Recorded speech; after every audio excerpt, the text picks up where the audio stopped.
Hello, welcome to the SpotCorgi from Home show. Now, if you've been watching Stephen Colbert, Jimmy Kimmel, etc. at home, you'll notice they featured two things: books and bourbon. So, welcome. Now, if you're like me, you'll want to skip the social niceties and go straight to the technical details. But I must warn you, the "if you're like me" here hides my ulterior motive. As I've hinted before, I'm not normal, or to be more accurate, I'm not neurotypical. Yep, I've been diagnosed as being on the autism spectrum, and my Aspie self is going to hijack this video to talk to my people. Oh, don't worry, there'll be technical details, but like the proverbial dog whistles for the conspiracy fans, there will be poorly hidden messages to any of my fellow Aspies listening. Whether you know you're Aspie or not, you may discover yourself here. Meanwhile... Okay, so I'm back. Now, you remember the previous video, the last one, which showed poor Spot Corgi in the wreckage? Well, this is the wreckage that I was filming, and this is exactly where Spot Corgi's been living for the past couple of months after Shadow passed away. And I just want to say something quickly about that. I think if you haven't lost a dog, it's hard to understand just what an impact it is for 16 years having someone go absolutely nuts to see you when you get home every time. Always keen to spend time with you, go for walks, etc. So, and then to lose that, it's quite shattering. But anyhow, I'm over that now. Well, almost over it. I don't think I'll be over it, but at least I'm getting back into action. So I'll just turn the music down a bit. So, as I say, this is where Spot Corgi has been living for the past weeks and weeks. The only thing I changed in the last video was to move his little face to face the camera. Other than that, it's all exactly where it was. So I'm just going to now go through the steps of digging him out, seeing what I've got, seeing what needs to be done, and basically try and start to get this project back on the road. So the other thing I want to talk about is my, I don't know what you call it, coming out Aspie, but I talk about Asperger's and issues around that. So anyhow, let's start digging and start talking at the same time. Regarding Asperger's, I was actually diagnosed only a couple of years ago, which is way too late. I wish I'd been diagnosed when I was younger. It would have helped me understand a great deal about myself and why I was the way I am, and etc. But I'm glad to have finally been diagnosed. It really was a relief for me, because it let me understand so much about myself, why I am the way I am, why I have certain weaknesses, but also at the same time recognising that I have certain abilities and strengths. What prompted me to get diagnosis was my son had been suspected of being Asperger's all the way through primary school. And I really didn't think about it that much, didn't think it referred to me at all. But then I did a bit more research into Asperger's and came across a reference to it being heritable. Now, the other thing that triggered it was I was invited to a high school reunion by a friend who I hadn't seen literally for 40 odd years. And I just got to thinking about how his life trajectory and my life trajectory had differed and what may account for that. And essentially putting two and two together, I came up with the conclusion that I was probably Aspie, so I followed through and got diagnosed fairly quickly. My actual diagnosis was ADD Asperger's, so I've got them both. Now, the ADD side of things mainly manifests itself as rumination is probably the most obvious symptom. Rumination is essentially runaway thoughts, where you're dwelling on problems and basically, as I say, just runaway thoughts, which can be debilitating because it means you're always thinking about doing things rather than actually doing things, and just essentially fretting over things that you don't really need to fret about.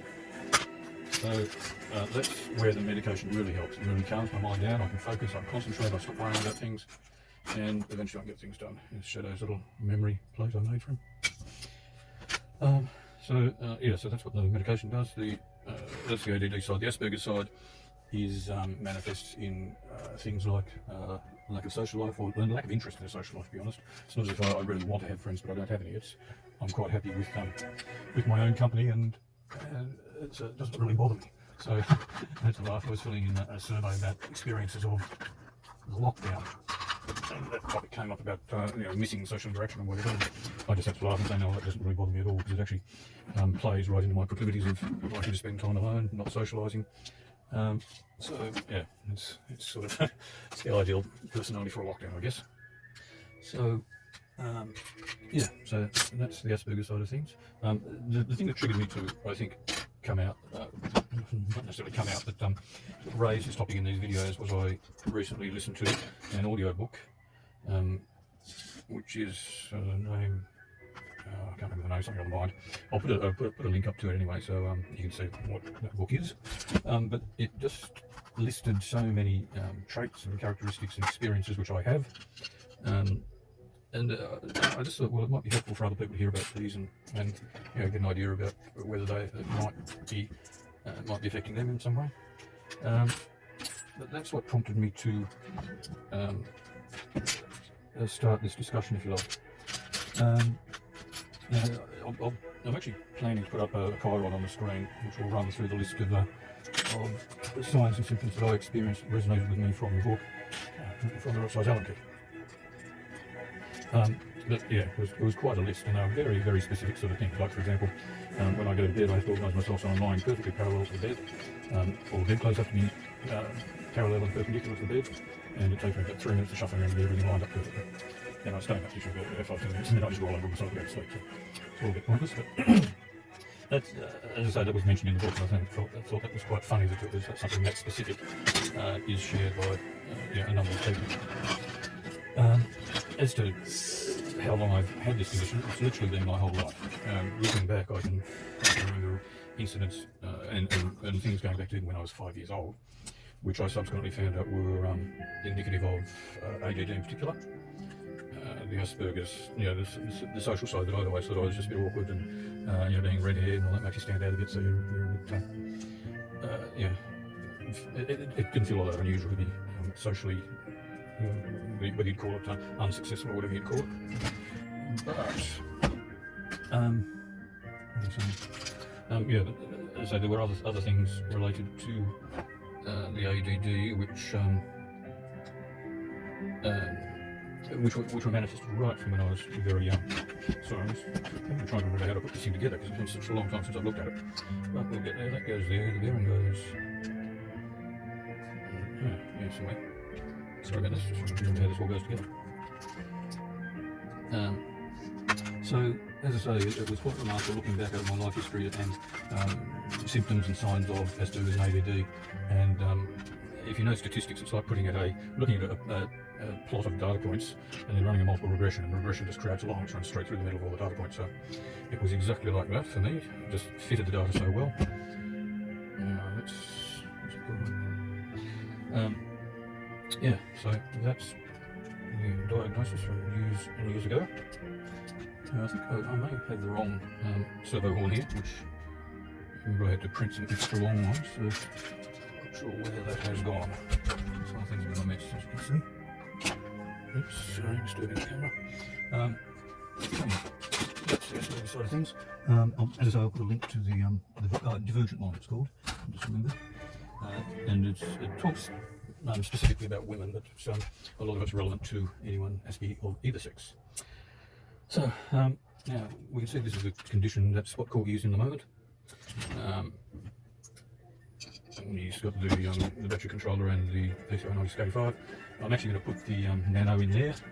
I think it's come time I should put that in. I was a bit nervous about putting the Nano in after my experience of cooking one and the mention of it being sensitive to control voltages, but it turns out the voltage in it can go to 21 volts or something, so there's no issues there. So I think I'll bite the bullet to put the Nano in there so I don't have to muck around with some megas hanging off the top.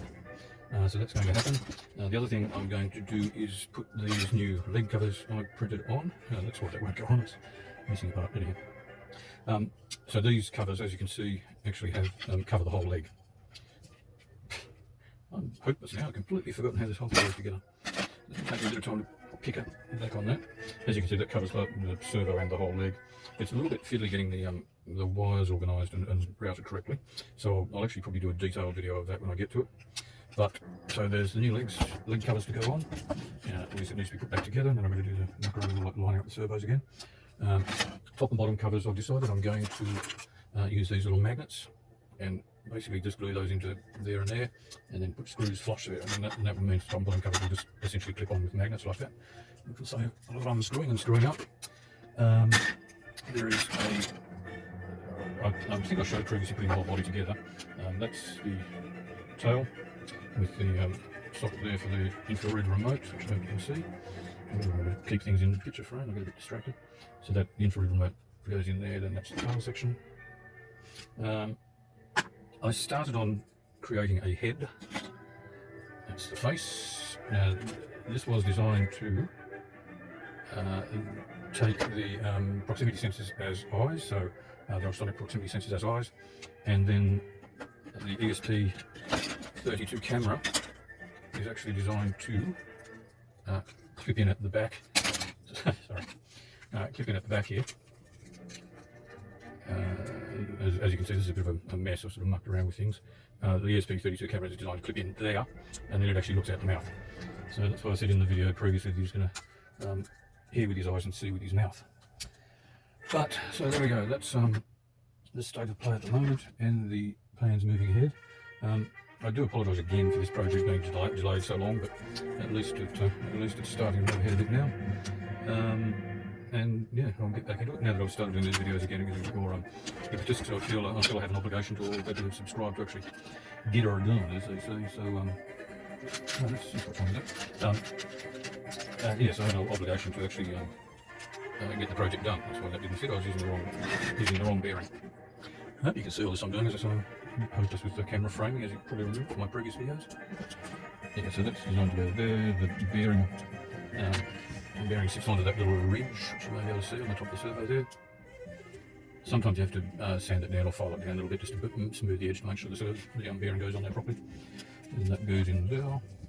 And then the servo horn and screws in there. So, as I'm going to have to go through all that again, but obviously I've got to put the leg covers on first, fit the nano, sort out the head with the camera and the ultrasonics, and then get back to the code. Now the code also I haven't looked at for months, so that's going to be a bit of a revelation as well.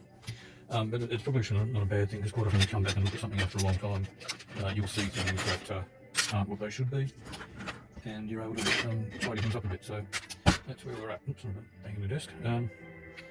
Other than that, everything is still pretty much continuing on from where I left off, and I'll come up with some more detailed videos. As I said, I think I need to actually do one showing how to fit these leg covers, because as I say, routing the wiring through there is a little bit fiddly, and I've found actually you have to tape the wires to the top and then put the cover on.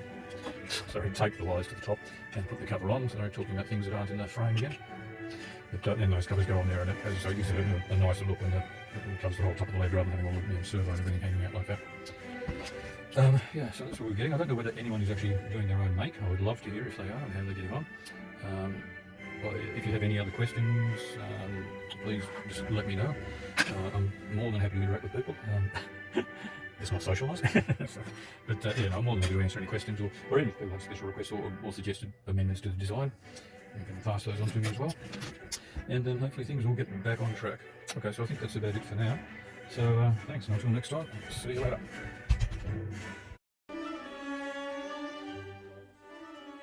Dad? Yes, Matthew, what is it?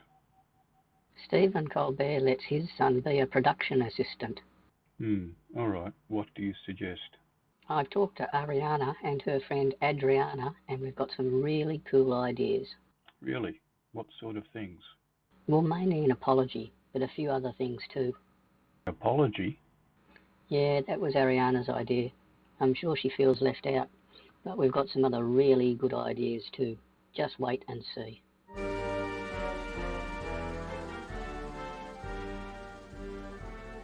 Lo siento, pero este vídeo fue demasiado largo, demasiado autoindulgente y no contenía mucho interés para nadie que tratara de construir SpotCorgi. Solo estoy hablando de mi Asperger. Al menos muestra que el proyecto está de nuevo en movimiento. Mi hijo y nuevo asistente de producción Matt insiste en que el vídeo es casi correcto, solo que necesita ser más largo y más opaco. Además, necesita incluir un grito a su chica. Se molestó de que yo estuviera viendo Money Heist doblado al inglés y dijo que debería estar viéndolo en español. Hola, Adriana.